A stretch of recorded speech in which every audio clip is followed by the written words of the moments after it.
روحانی زندگی کی تیسری سیڑھی تقویٰ ہے، اور تقویٰ دل کی اس کیفیت کا نام ہے جس کے پیدا ہو جانے کے بعد انسان نیکی سے محبت اور برائی سے نفرت کرنے لگتا ہے۔ تقویٰ دل کا فنکشن ہے کہ جو دل کو تبدیل کر دیتا ہے، اور جب دل کی دنیا تبدیل ہوتی ہے تو انسان کے سارے اعضاء و جوارح تبدیل ہو جاتے ہیں۔ اللہ کے نبی صلی اللہ علیہ وسلم ان کی ذات پر قربان جائیں کہ انہوں نے انسان کو باہر سے نہیں اندر سے بدلا، اس لیے کہ یہ ایک فیکٹ اور حقیقت ہے کہ جب آپ کسی شخص کو باہر سے تبدیل کرتے ہیں اور وہ اندر سے نہیں بدلتا تو یہ تبدیلی 4 دن کی ہوتی ہے۔ کوئی خوف، کوئی لالچ، کوئی دباؤ اس کے سارے رنگ کو ایک لمحے کے لیے اتار دیتا ہے، اس لیے کہ اس کا رنگ ایک بناوٹی رنگ ہے، اس کا رنگ ایک پھیکا رنگ ہے، اس کا رنگ ایک وقتی رنگ ہے، اس کا رنگ مضبوط رنگ نہیں ہے۔ یہاں تو حکم یہ ہے صبغۃ اللہ ومن احسن من اللہ صبغۃ ونحن له عابدون، اللہ کے رنگ کو اختیار کرو، اور اللہ کے رنگ سے بڑھ کر کسی دوسرے کا خوبصورت رنگ نہیں ہو سکتا۔ اور یہ رنگ جو تقویٰ کا رنگ ہے، جو للہیت کا رنگ ہے، جو خدا ترسی کا رنگ ہے، جو خدا کی محبت کا رنگ ہے، یہ رنگ 24 گھنٹے ہے۔ یہ نہیں ہے کہ مسجد میں آئے، ایک سفید ٹوپی اپنے سر پر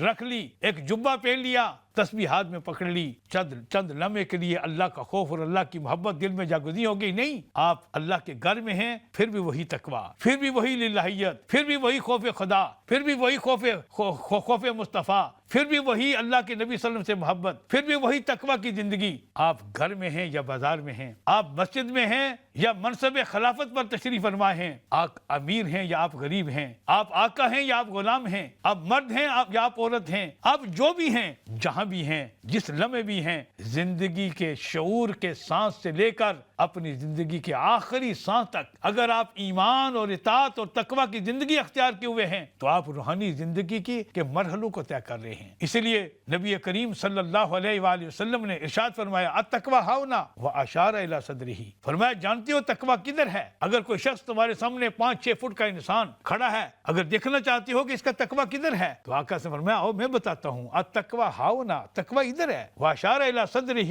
اور آپ صلی اللہ علیہ وسلم نے اس کے دل کی طرف اشارہ کیا۔ یہ ہاں ہے، ایک حدیث کے الفاظ ہیں ان فی الجسد مضغۃ اذا صلحت صلحت الجسد کلہ واذا فسدت فسدت الجسد کلہ الا وہی القلب، فرمایا انسان کے جسم میں خون کا ایک ایسا لوتھڑا ہے، اگر وہ درست ہو جائے سارا جسم درست ہو جاتا ہے، اگر وہ خراب ہو جائے پورا جسم خراب ہو جاتا ہے۔ اور فرمایا اگر ہو وہ انسان کا دل ہے، اس دل کے اندر اللہ کا خوف پیدا ہوگا، اس دل کے اندر اللہ کی محبت پیدا ہوگی، تو پھر ایک تقویٰ کی، خدا ترسی کی، للہیت کی زندگی شروع ہو جائے گی۔ اور یہ تقویٰ آپ کو اس شخص کے ماہ و سال میں نظر آئے گا، دن و رات میں نظر آئے گا، اس کے گھر میں نظر آئے گا، اس کی ملازمت میں نظر آئے گا، اس کی تجارت میں نظر آئے گا، اس کی حرفت میں نظر آئے گا، اس کے تعلقات میں نظر آئے گا۔ یہ نہیں ہو سکتا کہ ایک طرف تو بڑا متقی بنا پھرتا ہو، کہے کہ میں تو روحانیت کی معراج پر پہنچ چکا ہوں، اور اس کے ساتھ ہی اس کے تعلقات اللہ کے دشمنوں کے ساتھ ہوں۔ ہر رات کو جو ہم آخری نماز پڑھتے ہیں عشاء کی نماز، اس میں ایک ہم بڑی یونیک سی نماز بھی پڑھتے ہیں جس کو وتر کی نماز کہا جاتا ہے۔ اس وتر کے اندر ہم ایک دعا پڑھتے ہیں جس کا نام دعائے قنوت ہے۔ اگر اسی پر غور کر لیا جائے تو یہی دعا دراصل